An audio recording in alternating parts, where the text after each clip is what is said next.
Hello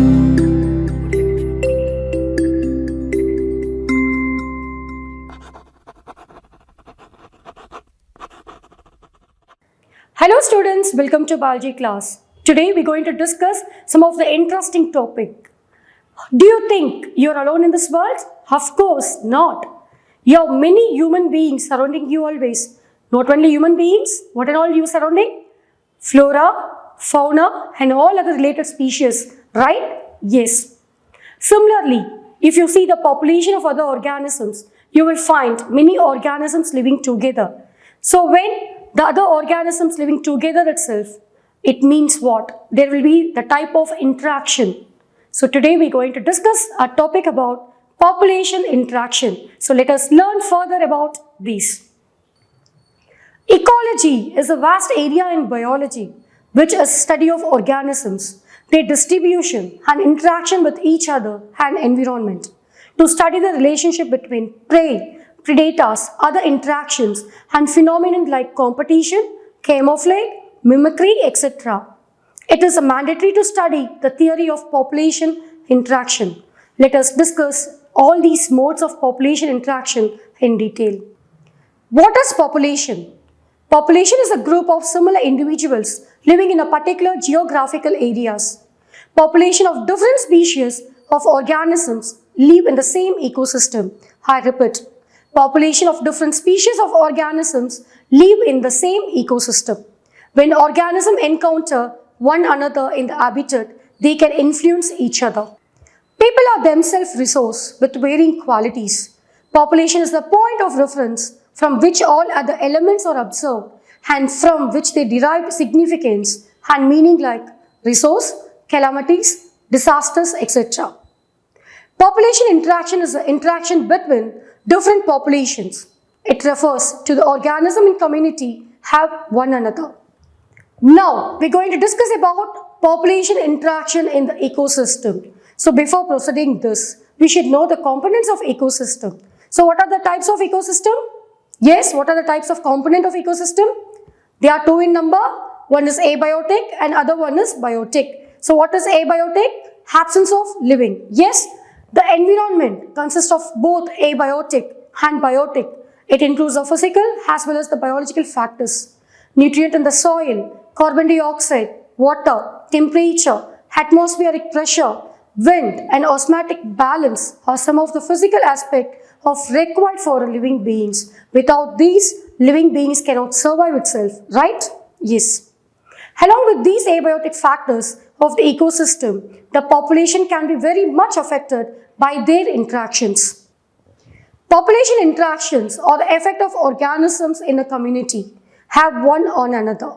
An organism interaction with its environment are fundamental to the survival of the organisms and the functioning of the ecosystem as a whole.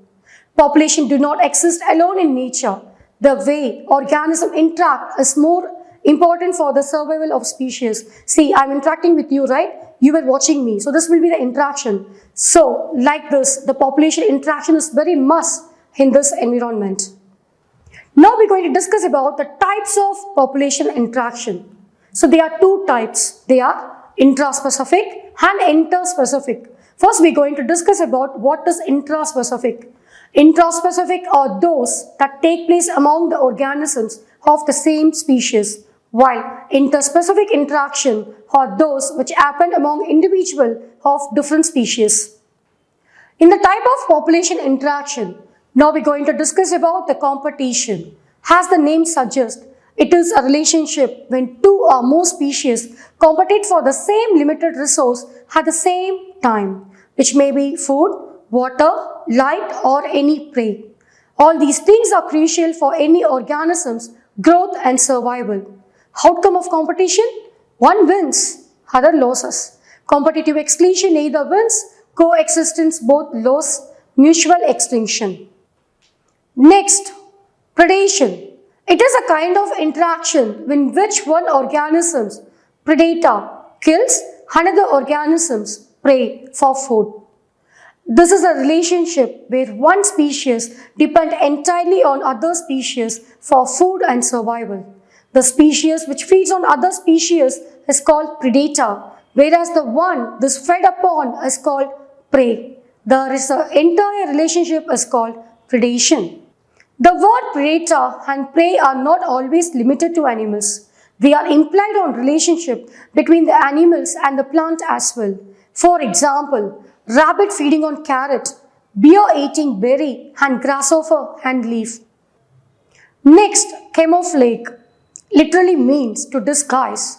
It is a phenomenon where an organism or a species develops structural adaptation that helps them to blend with their surrounding is known as camouflage.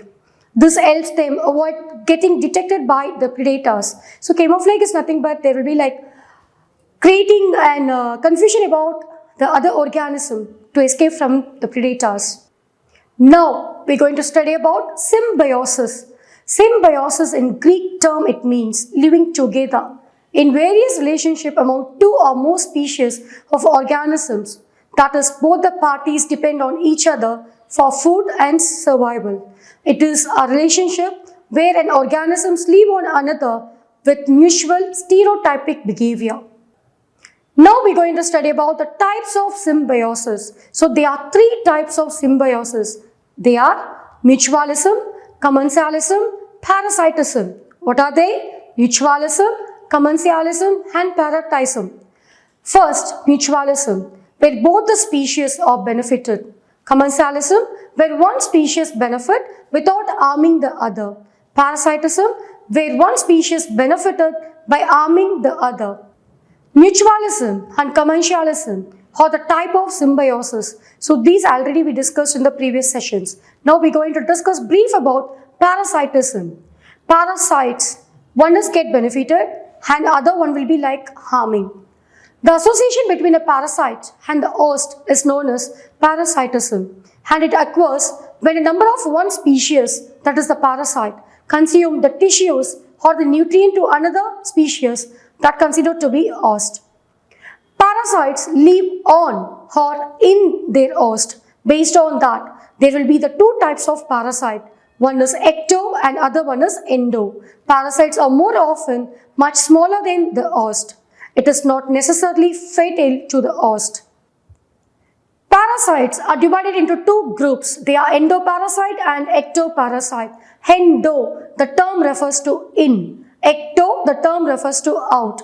The parasite which live inside the host is called endoparasite, and the parasite which lives outside the host is called ectoparasite. So what will be the fine example for these? So for endoparasite, it will be like Taenia solium. The common name is tapeworm.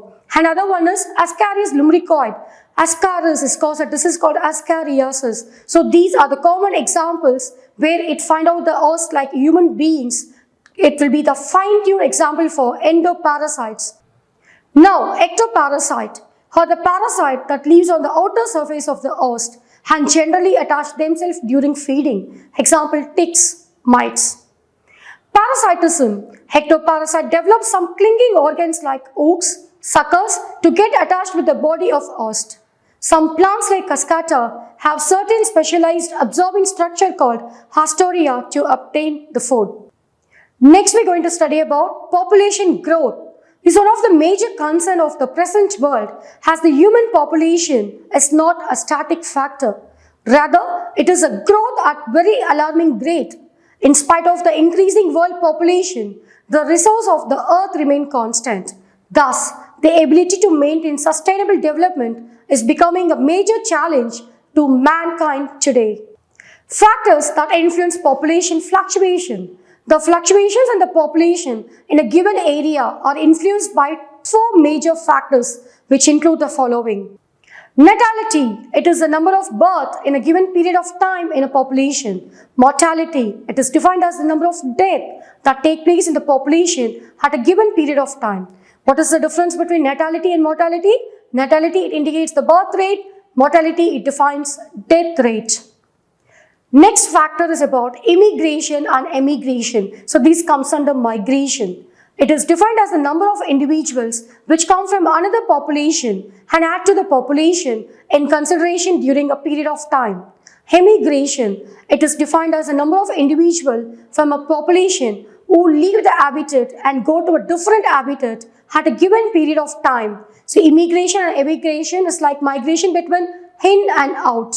Thus, it is clearly visible that natality denotes N and immigration denotes I had to a population. Thus, increasing population varies. Mortality, which denotes M, and emigration, which denotes E. It decreases the population. The population density, which is referred as PT, at a given point of time can be given as the following equations.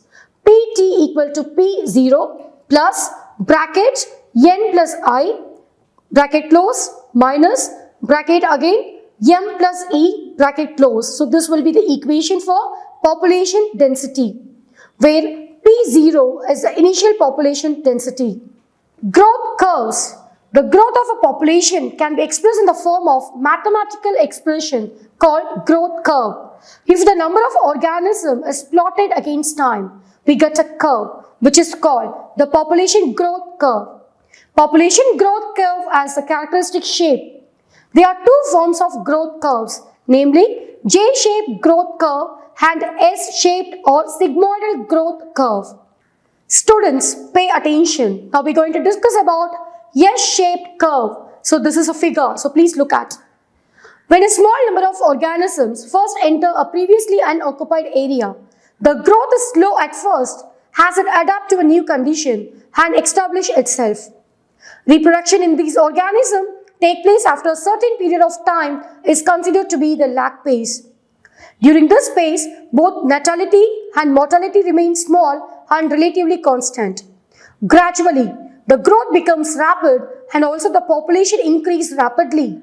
Now, the natality rate increases while the mortality remains low. So this is called growth phase. The rapid rise in population is because of the availability of plenty of food and also because there is no competition between the biotic potential and the natural resources. Plants may lack water, soil nutrient or sunlight. Eventually, the number of individuals entering the population will become equal to the stable.